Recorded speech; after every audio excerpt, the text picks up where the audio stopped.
les amis, comment ça va? Je suis très contente de pouvoir enfin revenir vers vous et de tenir ma promesse puisque je vais continuer à analyser les différentes épreuves du brevet national des collèges et aujourd'hui je m'intéresse plus exactement à l'épreuve d'histoire, géographie et éducation morale et civique.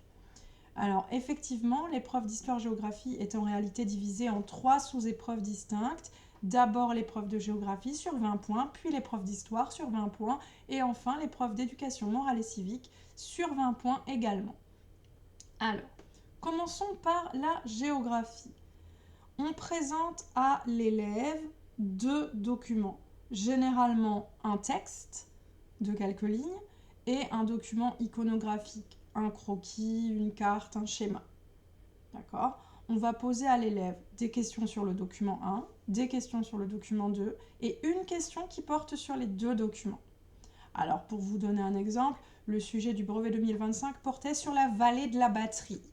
Ne me demandez pas ce que c'est, mais en tout cas, vous aviez un texte qui définissait cette vallée, une carte qui vous permettait de la situer, et donc des questions sur les 2 documents. Vous avez ensuite l'épreuve d'histoire sur 20 points.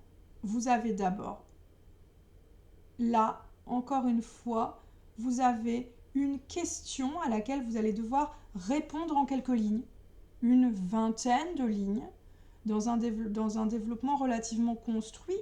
Pensez bien introduction, développement, conclusion, vraiment à structurer votre réponse, à organiser vos idées. Alors, pour vous donner un exemple, en 2025, cette question portait sur l'indépendance des colonies. Expliquer l'indépendance d'une colonie, expliquer le processus de prise d'indépendance d'une colonie. Point qui, bien sûr, a été travaillé en cours. Et vous avez ensuite la possibilité de donner ou de retrouver certaines dates historiques.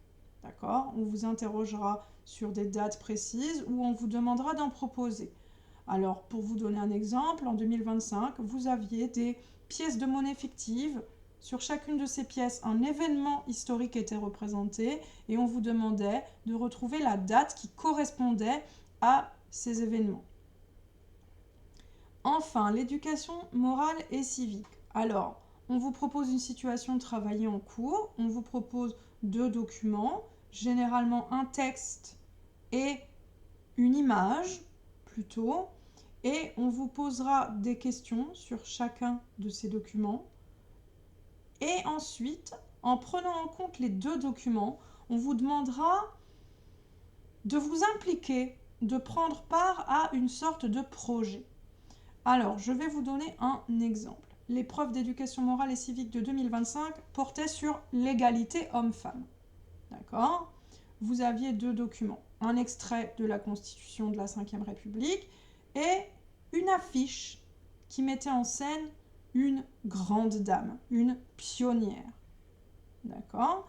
Vous avez donc des questions sur l'article de la Constitution, sur l'affiche, et ensuite, on vous demandait en quelques lignes de rédiger un discours à l'occasion du 8 mars, de la journée consacrée aux femmes. D'accord? Donc on vous demandait de défendre l'égalité homme-femme à votre manière, de défendre le statut des femmes et de prouver qu'elles méritaient les mêmes choses que les hommes. En gros, c'est ça. Voilà. Alors, je vais m'arrêter là. J'espère que le détail de cette épreuve vous aura aidé, que vous y verrez plus clair grâce à cette courte vidéo. Si vous avez des remarques, des doutes, des questions, n'hésitez pas à revenir vers moi. Idem si vous avez des envies, l'envie de me voir aborder d'autres sujets, outre les épreuves de mathématiques, de sciences et l'épreuve orale du brevet des collèges. Bien entendu, je ne vous lâche pas, je travaille sur des sujets, j'en cherche et je reviens vers vous dès que possible. En attendant, je vous souhaite une belle fin de journée, une belle fin de semaine et un excellent week-end si on ne se recroise pas. À bientôt, prenez soin de vous.